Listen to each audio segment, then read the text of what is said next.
So this happened when I first arrived in New York City 10 years ago.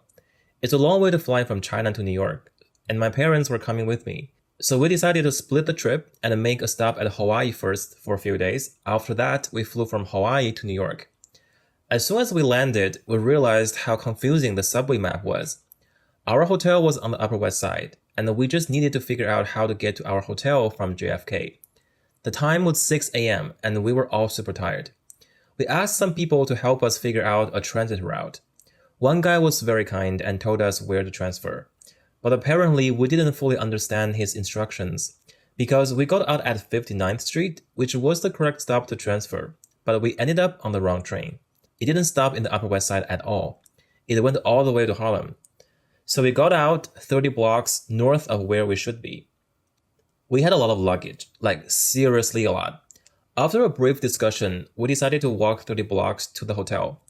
My mom was worried the taxi driver would take advantage of us.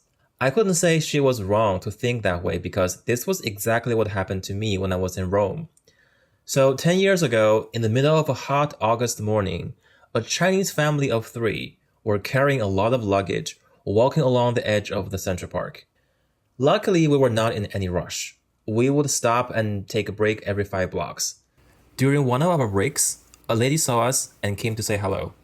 She actually looked at my dad and said, "Welcome to town." But my dad did not respond. English was not the issue. Both of my parents speak English. It was more of a cultural reaction. In Chinese culture, people usually have a strong sense of minding your own business. So it's kind of rare for people to approach strangers on the street.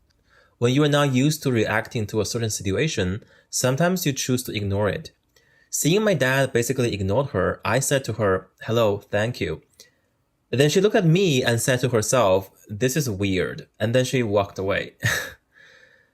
Given how exhausted we were, nobody really paid attention to her. My parents probably don't even remember this moment. I was chatting with a friend the other day and randomly remembered this, and I couldn't help thinking how funny it was. I do think the lady meant well by greeting us, and I really appreciate that. But also, nobody asks you, bitch. This anecdote is a perfect example of how sometimes cultural differences and expectation misalignment could skew good intentions. But when it happens, just try to laugh it off. This unique welcome experience was just the beginning of what's coming next. Stay tuned for more. I'm so sick of that same old love. That shit, it tears me up. I'm so sick of that same old love. My body's had enough. Oh, the same old love.